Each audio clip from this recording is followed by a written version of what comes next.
नमस्कार, मैं हूं हर्ष शर्मा और आप सभी का स्वागत है हमारे इस खास शो एमएसएमई डायरी में। आज दुनिया दो मोर्चे पर जंग लड़ रही है। एक और जहां पर ईरान और मिडिल ईस्ट का तनाव है जिसने ग्लोबल सप्लाई चेन की कमर तोड़ दी है, और दूसरी जंग है ट्रेड वॉर की, जहां पर अमेरिका के नए फरमान ने भारतीय फार्मा सेक्टर में हड़कंप मचा दिया है। सोचिए कि अगर अमेरिका भारतीय दवाओं पर 100% ड्यूटी जो लगा रही है यहाँ पर, और दूसरी तरफ यहाँ पर खाड़ी देशों के युद्ध के कारण भारत की जो कॉन्डम इंडस्ट्री है उसको कच्चे माल मिलना बंद हो जाए तो फिर क्या होगा यहाँ पे।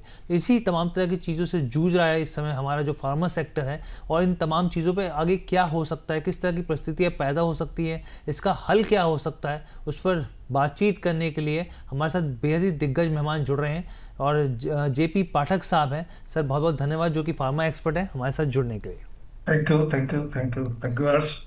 सर इट्स अ प्लेजर, आप हमारे साथ जुड़े हैं यहाँ पर। अब सर मैं आपसे चर्चा शुरू करूँ उससे पहले जो है हम लोग अपने दर्शकों को बता दें कि जो मुख्य तौर पर शो में किन किन चीज़ों पर बात होगी, कौन सी इंपॉर्टेंट चीज़ें जहाँ पर आपको ध्यान रखना चाहिए। तो देखिए, सबसे पहले ट्रंप प्रशासन ने पेटेंट दवाओं पर 100% टैरिफ लगाया है। क्या ये भारतीय जेनरिक दवाओं के लिए एक बड़ा अवसर है, और पेटेंट दवाओं के लिए क्या कोई बहुत बड़ी बात है? यहाँ पर क्या टेंशन लेने वाली बात है उन कंपनियों के ऊपर, हम लोग चर्चा करेंगे। दूसरी चीज़ क्या है, इसके बाद हम लोग जानेंगे कि मिडल ईस्ट की जो जंग है, 8,000 करोड़ की कॉन्डम इंडस्ट्री की चिंता क्या और बढ़ती हुई दिखेगी, यहाँ पे किस तरीके का संकट है, कितना असर पड़ता हुआ दिखेगा। और तीसरी चीज़ यहाँ पर आप ये समझिए, आखिरी में दोनों की तरफ से जो इस तरह की स्थितियाँ बन रही है एमएसएमई इंडस्ट्री के सामने, किस तरह की चुनौतियाँ हैं, क्या सरकार को इसमें बीच में इंटरवीन करना चाहिए, सब पर चीज़ों पर हम लोग चर्चा करेंगे। लेकिन अब हम लोग यहाँ पे समझने की कोशिश करते हैं कि आखिर पूरा मामला क्या है, किस तरीके से यहाँ पे आगे स्थितियाँ और परिस्थितियाँ बदलती हुई दिख सकती हैं। तो देखिए, ट्रंप प्रशासन ने पेटेंट दवाओं पर 100% टैरिफ लगाने का ऐलान किया है। अब क्या ये भारतीय जेनरिक दवाओं के लिए एक बड़ा अवसर है या फिर नहीं, ये हम लोग सर से समझते हैं यहाँ पे। सर, एक तो पहले इस फैसले को आप कैसे देख रहे हैं, और क्या आने वाले दिनों में क्या जेनरिक दवाओं पर भी भविष्य में एक बड़ी कंसर्न पैदा हो सकता है, उनके ऊपर भी गाज गिर सकती है या फिर नहीं? धन्यवाद हर्ष। सबसे पहले आपको धन्यवाद, आपने इनवाइट किया इस प्लेटफॉर्म पे, और ये मौका है हम लोग बात करें, और जो भी मेरा एक्सपीरियंस है मैं शेयर करूं, तो उम्मीद करते हैं कि एमएसएमई को फायदा मिलेगा। बिल्कुल सर। तो दो तीन तरीके देखने के, मैं आपके प्रोग्राम में पहले भी जोड़ा, मैं एक चीज हमेशा कहता हूं कि जब भी इस तरह के मौके आते हैं, ये चैलेंजेस समझ लो, डिस्ट्रप्शन समझो, जैसे भी है, ये इस तरह के टैरिफ्स कोई इंडस्ट्री को तो कभी किल किया नहीं एक्चुअली, बल्कि उनको मौका देते हैं वो इवॉल्व करें, बेहतर करें, इंप्रूव करें यहाँ से। तो मैं ये देखता हूँ कि जैसे ये जो ब्रांडेड दवाइयों पे या पेटेंट दवाइयों पे, जैसे आपने शुरू में बोला टैरिफ लगाया 100%, तो इस साल का जो एक्सपोर्ट है अमेरिका को इंडिया से करीब 30 बिलियन एक्सपेक्टेड है, जो लास्ट ईयर की प्रोजेक्शन थी जी। उसका 5 से 10% के बीच में आता है इस तरह का मेडिसिन का, ब्रांडेड का या पेटेंटेड का। तो बहुत बड़ा अमाउंट तो वैल्यू तो नहीं है, बट इसको देखने का नजरिया ये है कि कल आज हमने इतना बड़ा नंबर अचीव किया है, 30 बिलियन ग्लोबल देखें 30 बिलियन में, और तो उसको अगर देखें 10% कम, तो आगे हम जाके लीडरशिप अगर अचीव करना चाहते हैं टोटल एक्सपोर्ट मार्केट, तो आगे के लिए ये हमारे लिए वार्निंग सिग्नल है।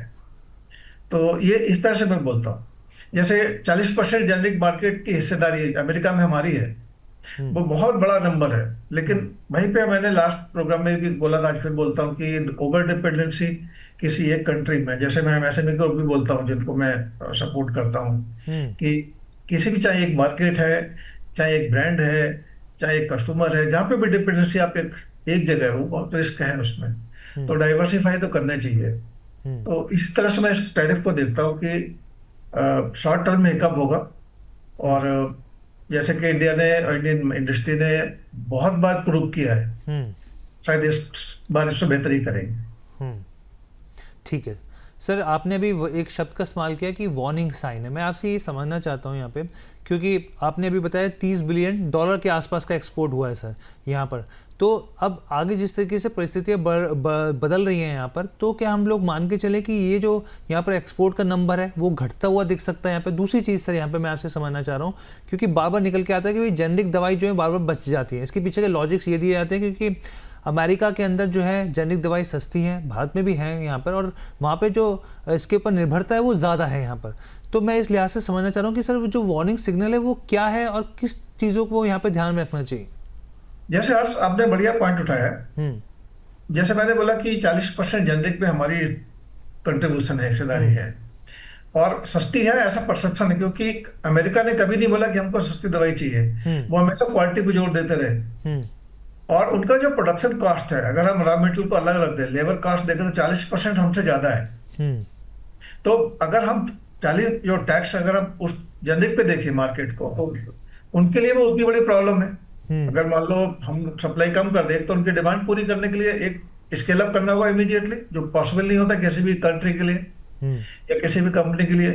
तो मैंने लास्ट टाइम भी बोला था कि ये विन विन सिचुएशन हो सकती है लंबे समय के लिए।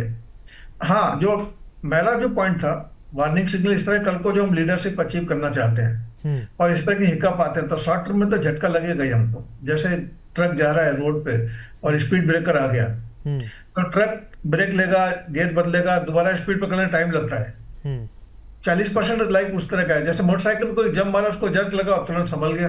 हम्म, वो एमएसएमई है। जी, तो एमएसएमई को जैसे गवर्नमेंट ने काफी सपोर्ट किया। पिछले प्रोग्राम में जब आप लोग से बात कर रहे थे, हम लोग तो निकल के आ रहा था कि 8,500 एमएसएमई फार्मा में बात कर रहे हैं, हम्म, और केवल 2,500 समय तक दे पाए थे कि हाँ हम लोग वी आर इक्विप्ड, हमारा वेयर हाउस इंप्रूव हो गया, क्वालिटी इंप्रूव हो गई, quality control, quality assurance improve हो गया। जबकि गवर्नमेंट ने 6 महीने का टाइम दिया था। इससे हम्म, पहले भी जब कोविड से पहले जब डिपेंडेंसी की बात हो रही थी, रॉ मेटेरियल का इशू आ रहा था चाइना से, तो गवर्नमेंट ने सपोर्ट किया था कि भाई प्रोडक्शन लिंक्ड इंसेंटिव अनाउंस किया था कि उसको बेनिफिट उठाओ। तो there are many companies, more than 2,000, जिन्होंने फायदा उठाया और रिवैम्प किया अपने पूरे प्रोडक्शन प्लान को, और they have proved that yes we are there. तो ये बड़ा फर्क पड़ता है हर चीज का। तो खाली यही देखने की बात है कि आने वाले समय में इसको हम कैसे लेते हैं, कैसे डाइवर्सिफाई करते हैं अपने आप को, कैसे स्ट्रांग करते हैं, हम्म, कैसे हम लोग दूसरे मार्केट ओपन कर, जैसे अमेरिका की कई कंट्रीज ओपन शुरू हुई। हम्म, इसी बीच लास्ट टाइम यूरोप से जो टैरिफ का जो हमारा एग्रीमेंट हुआ था, वो एक बिजनेस ट्रेड एग्रीमेंट हुआ था, सॉरी, वो बड़ा बेनिफिट देने वाला है। तो आने वाले समय में इंडिया के लिए बड़ा अच्छा है मुझे लगता है, इंक्लूडिंग अमेरिका। ठीक है। यानी कि सर आपकी बात का लब्बो लुभाव मैं अगर निकालूं तो मैं ये निकालूं भाई शॉर्ट टर्म में जिस तरीके से फैसले लिए गए वो झटके के तौर पे देखे जा सकते हैं, लेकिन अगर कंपनी अपने आप को डाइवर्सिफाई करती हैं, दूसरे देशों में पहुंच बढ़ाती हैं यहाँ पर और नई चीज़ों को एक्सप्लोर करती हैं, क्योंकि रिसर्च एंड डेवलपमेंट के ऊपर भी फोकस बहुत ज़्यादा होता है, तो फिर हम लोग स्थिति बदलते हुए देखेंगे। बिल्कुल सही। बिल्कुल बिल्कुल सही बात। ठीक है सर। अच्छा सर, एक चीज़ और बताइए यहाँ पे, क्योंकि यहाँ पर अमेरिका में जो भारतीय दवाओं की जो सबसे बड़ी खूबी है वो उनकी कीमत है। यहाँ पर मैं अभी भी आपके ऊपर बात कर रहा, लेकिन जो जिस तरीके से मोस्ट फेवर्ड नेशन की निकल के जो प्राइसिंग एग्रीमेंट की बात निकल कर आ रही है सर, 100% टैरिफ के बाद की जो यहाँ पे स्थितियाँ बनती हुई दिख रही हैं, क्या हमारी जो दवाएँ हैं फिर वो टिक पाएंगी वहाँ के बाज़ारों में या फिर नहीं टिक पाएंगी सर उस समय? हर्ष क्या था कि मैं हमेशा बोलता हूँ अपने जो मेरे क्लाइंट हैं जिनके साथ मैं काम करता हूँ, हम्म, कि हम खाली दवाइयाँ एक्सपोर्ट नहीं करते हैं, हम एक्सपोर्ट करते हैं ट्रस्ट। जी, और ट्रस्ट बनता है over a period of time. Hmm, तो मैं हमेशा इस चीज का पक्षधर रहा कि जब भी आप एग्रीमेंट करें, लॉन्ग टर्म करें। हम्म, जब भी इस तरह की आप सोच रखें, लंबी सोच रखें। जब आप क्वालिटी इंप्रूव करते हैं तो आज के लिए नहीं इंप्रूव करते हैं, ट्रस्ट बिल्ड होता है, बहुत लंबे समय तक होता है। हम्म, और अगर देखें आपने कि इतना बड़ा ग्लोब है, 40% जेनरिक हम लोग पूरा करते हैं, तो हमारे ऊपर डिपेंडेंसी उनकी कितनी है। हम्म, तो ऐसा नहीं कि ये देखने कि हम सर्वाइव करेंगे, क्या हमारे यूएस सर्वाइव कर सकता है हमारे बिना। हम्म, इसलिए मैं बोलता हूँ ये विन विन होता है। और इस तरह के टैरिफ प्लान जब भी आते हैं, ये हमेशा हमको मौका देते हैं इवॉल्व करने का, बेहतर करने का, कल से अपनी चीजों को इम्प्रूव करने का, कमियों को सुधारने का। तो ये सब चीजें रहेंगी रहेंगी। ठीक है सर। एमएसएमई के लिए बड़ा मौका है, वो किस तरह से कोलैबोरेशन करें, कैसे बड़ी कंपनियां उनको सपोर्ट करें। आर&डी में इन्वेस्ट करने की जरूरत उनको नहीं है, एमएसएमई के पास ना इतने रिसोर्स होते हैं। बट वो अगर कोलैबोरेशन इस तरह से कर ले तो बहुत कुछ फर्क पड़ सकता है। चलिए सर, हम लोग ये देखेंगे यहाँ पे किस तरीके से यहाँ पे तमाम तरह की चीज़ें होती हैं, लेकिन हालांकि बहुत सारी कंपनियां जैसे अरविंदो फार्मा है या सन फार्मास्यूटिकल्स हैं यहाँ पर, ये ग्लेनमार्क है, उन सब की जो है अच्छा खासा रेवेन्यू जो है वहाँ से आता है, वो ये देखेंगे। जनरिक में बहुत बड़ा है। जैसे इस तरह के ब्रांडेड में अरविंदो फार्मा का नाम है, अपने से ग्लूकोसाइड फार्मा है, डॉक्टर रेड्डीज का नाम है, 4-5 बड़ी कंपनियां जिनका पेटेंटेड में या इस तरह के ब्रांडेड में बहुत बड़ा रोल है। जनरिक में तो बहुत कंपनियां हैं और उसको कंपनियों ने बहुत ढंग से उसको संभाला है और उसका असर दिखने लगा है। तो इस तरह इसका भी ये झटका मुझे लगता है थोड़े समय के लिए ही है। ठीक और है। लंबे समय में तो हो सकता है हमारे शॉर्ट टर्म में मार्जिन श्रिंक करें, बट लंबे समय में तो मैं इसको बहुत पॉजिटिवली देखता हूँ। चलिए सर, ये आपने बहुत पॉजिटिव पॉइंट बताया, क्योंकि बहुत सारे जो हमारे दर्शक हैं वो मार्केट्स से भी जुड़े हुए होते हैं, तो शॉर्ट टर्म में मार्जिन पर ज़रूर असर पड़ सकता है, लेकिन लॉन्ग टर्म के हिसाब से जो स्टोरी है वो इंटैक्ट है। तो ये बहुत अच्छी बात है सर। एक मैं सवाल, अब मैं क्वांटम इंडस्ट्री पे आऊँ सर, उससे पहले मैं एक सवाल पूछना चाहता हूँ, क्योंकि सर मैं कल ही एक रिपोर्ट्स देख रहा था कुछ, तो उस रिपोर्ट्स में निकल के आया कि Q4 में अगर आप देखें तो घरेलू जो हमारी जो ग्रोथ है फार्मा कंपनियों की वो काफ़ी अच्छी हुई है सर, 10% 11% के आसपास हुई है सर। और इसमें जो सबसे बड़ी भूमिका रही है जो थेरेपी के हिसाब से देखें तो वो हार्ट, सेकंड नंबर पे यहाँ पर जो आता है वो शुगर से जुड़ी हुई है सर। हमारी घरेलू जो मांग है सर, वो लगातार जो ग्रोथ है वो बढ़ती हुई दिख रही है सर। इसको किस नज़रिए से देखना चाहिए कि चलिए बाहर से तो हमें देख रहे हैं कि असर हो रहा है, लेकिन घरेलू जो हमारी स्थिति है वो अभी मजबूत बनी हुई है। बस अगर देखें कोविड के बाद से ही, जी। और कोविड के दौरान भी हमने देखा कि जो बड़े ब्रांड थे उन्होंने बहुत अच्छा किया, बड़ी कंपनी ने बहुत अच्छा किया, और जो प्रॉब्लम आई थी छोटे ब्रांड छोटी कंपनी को, वहां से हमने बहुत कुछ सीखा। उसके बाद से 2-3 साल बहुत अच्छे थे, जी। लगातार ग्रोथ अच्छी हो रही थी।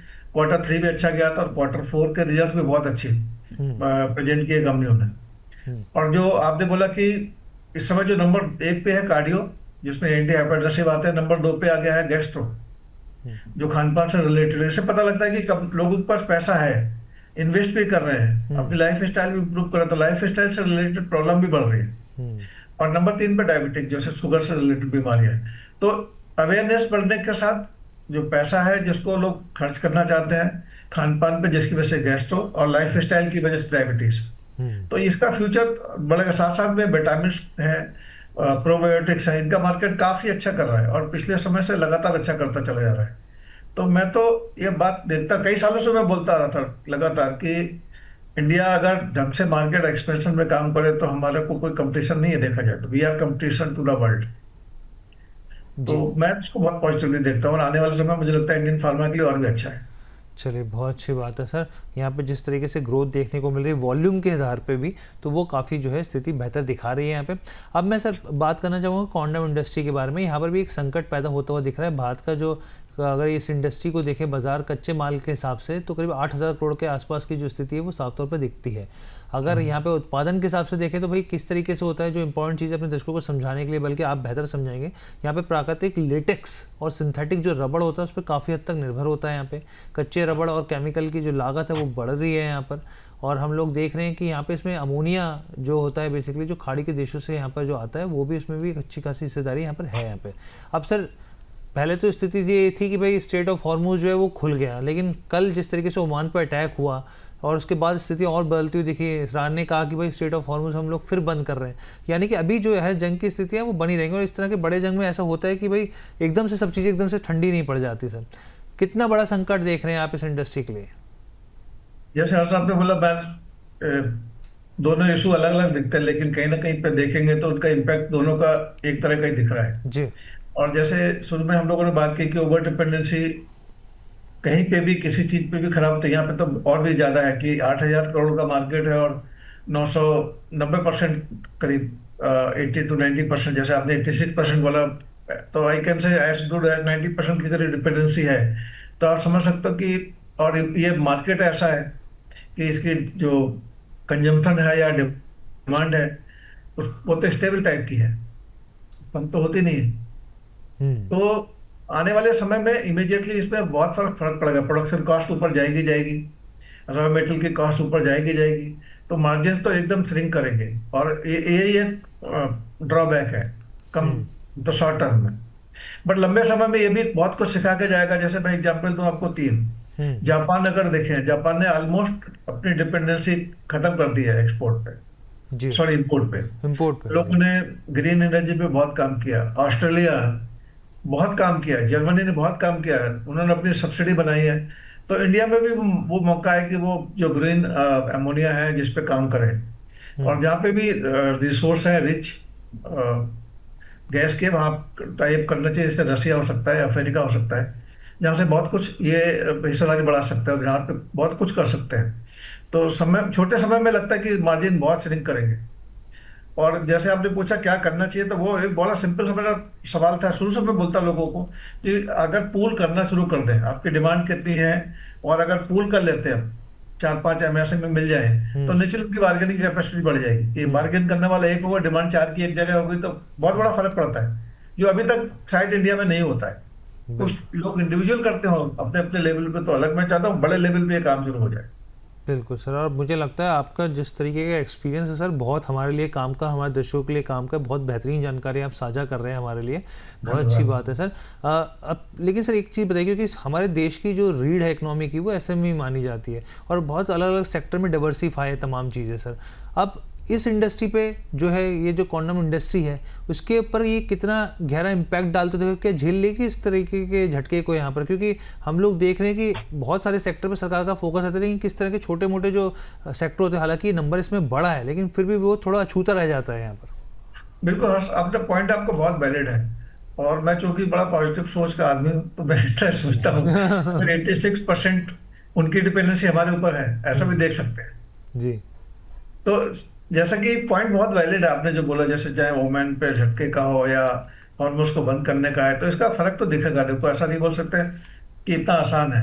हम्म। इमीडिएटली अगर श्रिंक हो जाता है, बहुत सी कंपनियां ऐसी हैं जो एमएसएमई की बात अगर करें तो उनको ये झटका बर्दाश्त करना बहुत मुश्किल हो जाता है, हम्म। क्योंकि सैलरी तो फिक्स है, बिजली का बिल तो फिक्स है, प्रोडक्शन कॉस्ट फिक्स है, उसमें कुछ कर नहीं सकते। अगर मार्जिन श्रिंक कर गए तो हो सकता है बहुत कंपनियों को सर्वाइवल की इशू आ जाए। जी। But at the same time, जैसे मैंने एक सजेशन दिया कि भाई जैसे हम टाई अप करें, हाँ। ऑस्ट्रेलिया के साथ टाई अप करें या जापान के साथ करें या जर्मनी के साथ करें और लंबे समय का एग्रीमेंट करें उनके साथ, हम्म। तो इस तरह के चाहे हमारे गल्फ कंट्री की भी अगर बात करें जहाँ पे रिवाइव करने हमको या अपने आगे वाले समय में उसका कॉन्ट्रैक्ट रिन्यू करें, तो लंबे समय के लिए करें, तो इस तरह के जब झटके बीच बीच पे आ जाते हैं तो उनसे हम उबर सकते हैं बहुत आसानी के साथ, हम्म। क्योंकि वो उस पर इनबिल्ट होता है। जी। तो खाली फर्क वहां पड़ जाता है जहाँ पे ये कॉन्ट्रैक्ट मैन्युफैक्चरिंग हो रही है ना, वहां पे फर्क पड़ जाता है। अगर वहां पे भी लंबे समय का अगर एग्रीमेंट है तो वो भी कहीं ना कहीं हो जाता है। जी दूसरा है कि गवर्नमेंट ऑफ इंडिया सपोर्ट कर ही रही है कि कंपनियों को इन्वेस्ट करना चाहिए ग्रीन अमोनिया में। सर, यही और मैं पूछना चाह रहा था, मेरा पॉइंट भी सर यहाँ पर यही था। मैं सॉरी, मैं माफ़ी चाहता हूँ, आपको बीच जी में टोक रहा हूँ सर, जी क्योंकि कैबिनेट की जो बैठक हुई, हम लोग कल भी देखा हमने, तो अच्छा खासा करीब करीब 1.5 लाख करोड़ के ऊपर के पैकेज दिए, 5 बड़े फैसले किए, जिसमें खाद जो सबसे बड़ा था सर उसको सब्सिडी दी गई, हाइड्रो पावर है, और भी कई बड़े फैसले हुए सर। लेकिन कुछ जो सेक्टर थे, जैसे मैं कह रहा था कि वो अछूते रह गए सर। तो आप जो कहते हैं अमोनिया के लिहाज से सर, तो क्या, क्योंकि सारा जो पूरा डिमांड और सप्लाई का गेम है, तो घरेलू जो हमारी डिमांड है वो फुलफिल हो जाएगी? नहीं, देखो, अभी तो प्रॉब्लम इमीडिएट नहीं दिखती है, लेकिन इसका जब असर आता है तो नेचुरली कंपनियों के पास रॉ मटेरियल का प्रोक्योरमेंट होता है, स्टोरेज होती है, कुछ पाइपलाइन में रहता है, वो दिखता है। हम्म। उसका असर तो 2 क्वार्टर 3 क्वार्टर के बाद दिखता है। हम्म। अगर इन द मीन टाइम जैसे प्रोडक्शन बढ़ जाए हम्म। इमीडिएटली, या जो अदर इंस्टीट्यूशंस है जैसे जापान हो गया, जैसे मैंने ऑस्ट्रेलिया बोला, या जर्मनी बोला, या फिर साउथ अफ्रीका है, हम्म। या फिर रसिया, जहां से ले सकते हैं हम लोग, तो ये मीट आउट होगा। बट हाँ, इसका असर जरूर दिखेगा शॉर्ट टर्म, इसमें भी कोई शक नहीं। तो बैकवर्ड इंटीग्रेशन की जरूरत है, पूल करने का, रिसोर्स को जो इंपोर्ट करें वहां पे बार्गेनिंग कैपेसिटी पावर बढ़ाने का टाइम है, और इन्वेस्टमेंट का टाइम है कि ग्रीन अमोनिया में इन्वेस्ट करें, क्योंकि अमोनिया ये कोई एक्चुअली चॉइस नहीं है हमारे पास, ये मस्ट है, क्योंकि ये एंटी कोगुलेंट का काम करता है, रबड़ को जोड़ चिपकने से आपस में रोकता है। ठीक है तो सर। ये डिपेंडेंसी इसकी ऐसी है कि इसका कोई अल्टरनेटिव नहीं है, ये मस्ट काइंड ऑफ थिंग है, तो ये बहुत जरूरी है। ठीक है सर। इस पे ध्यान देना। लेकिन अच्छा। लंबे समय में मुझे हर्ष कुछ दिखता नहीं ऐसा कि इसका कोई फर्क पड़ेगा। शॉर्ट टर्म में यस, प्राइस पे फर्क आएगा, मार्जिन पे फर्क आएगा, price will go up, hmm. Production cost will go up. Hmm. But क्योंकि ये केमिकल का इशू नहीं है, ये स्ट्रेटेजिक वल्नरेबिलिटी है इस समय। ठीक है सर, ये आपने समझा दिया हमारे यहाँ पे दर्शकों की, बहुत लॉन्ग टर्म की स्थिति नहीं है, लेकिन सर एक लॉन्ग टर्म की स्थिति है, वो है आत्मनिर्भरता सर। भारत के प्रधानमंत्री भी कई बार कह चुके हैं कि हमें फार्मा में आत्मनिर्भर बनना है सर। अब एपीआई की बात करें सर हम लोग, तो वहाँ पर जो है वो चीन के ऊपर घूम फिर के हम लोग वहीं आ जाते हैं सर। इसका कुछ रास्ता निकालिए, बताइए हमारे दर्शकों को भी क्या इसका रास्ता हो सकता है। बहुत कोशिशें हो रही हैं, लेकिन सर वो फुलफिल नहीं हो पा रही हैं, वो ज़मीन पर नहीं उतर पा रही हैं। काफी फर्क आया हर्ष। अगर जब पहली बार जब ये गवर्नमेंट ने इंट्रोड्यूस किया था प्रोडक्शन लिंक्ड इंसेंटिवाइजेशन, हम्म। और बहुत कंपनियों को इसका बड़ा फायदा मिला। हमारी डिपेंडेंसी इतनी ज्यादा थी, आप समझ नहीं सकते, कि रॉ मेटेरियल के प्राइस और प्राइसिंग स्ट्रक्चर कुछ इस तरह से था कि जो प्राइस कंट्रोल था इंडिया में वो फिनिश्ड फॉर्म में था, रॉ मेटेरियल पे नहीं था। अब पता लगा चाइना ने रॉ मेटेरियल के प्राइस 10% बढ़ा दिए, और प्राइस जो आपका एमआरपी फिक्स है, तो कंपनियों को बहुत बार लॉस में भी प्रोडक्ट बेचने पड़ते हैं, मतलब मार्जिन खत्म हो गया उनके इस तरह से। तो जब ये प्रोडक्शन लिंक्ड इंसेंटिवाइजेशन आया और कंपनी ने उसको समझा, बहुत कंपनियां करीब 2500 का तो टर्नओवर देख सकते हैं, जहाँ पे विजिबल है कि उन्होंने बहुत अच्छा किया है और डिपेंडेंसी काफी हद तक चाइना से कम कर ली अपनी। तो आने यहाँ बहुत फर्क आया पिछले 2-3 सालों में। लेकिन ये 2-3 साल बहुत कम समय होता है इस तरह के प्रोडक्शन को देखने के लिए, जो डिमांड जिस तरह से बढ़ रही है। अब 2,50,000 करोड़ की फार्मा इंडस्ट्री है इंडिया में, तो आप समझ सकते हो कि एकदम तो कुछ नहीं होगा। बट आने वाले समय में जो पिछले 2 सालों में बहुत फर्क आया है, तो मैं इसको बहुत पॉजिटिव तरीके से देखता हूँ और चाइना से डिपेंडेंसी लगातार कम हो रही है। ठीक है सर। अच्छा सर, जो अब बहुत सारे ऐसे भी यहाँ पर इंडस्ट्रीज हैं या फिर कहीं की जो एसएमई हैं जो अपने बिजनेस को सेटअप करना चाहते हैं, तो सर आपकी क्या सलाह रहेगी जो फार्मा में आने वाले दिनों में आगे बढ़ना चाहते हैं, सीडीएमओ की तरफ फोकस किया जाए? क्योंकि सर वहाँ पे तो बहुत सारा डेवलपमेंट और मैन्युफैक्चरिंग का काम होता है, अच्छी खासी यूनिट लगती है, लॉन्ग टर्म कॉन्ट्रैक्ट्स की कहानी होती है, हाई मार्जिन की कहानी होती है सर, एक जेनरिक होता है सर। मतलब किस तरीके से आगे बढ़ना चाहिए यहाँ पर अगर कोई शुरुआत कर रहा है तो? देखो, मैं कहता था कि कई बार होता है जब इंडस्ट्री के लोग आते हैं सपोर्ट करता है जो शुरू करते हैं, और मैं चूंकि मेरा मेजर इंटरेस्ट एरिया एमएसएमई है, जी चाहता हूँ कि एमएसएमई कल को बड़े लोग बने और यही बनाते हैं। जी सर। तो मैं कहता कि देखो, बिजनेस बढ़ाने की कोशिश करने में लोन मत बढ़ा लो। जी तो दूसरा, कभी ये मत सोचो कि आप बिजनेस कर रहे हो, आप सोचो हमेशा ट्रस्ट पैदा कर रहे हो, क्योंकि पूरा फैमिली इन्वॉल्व है आपकी। आपको लगता है बट आपके यहाँ 20 वर्कर काम कर रहे हैं, तो उनकी 20 फैमिली आपके साथ जुड़ी हुई।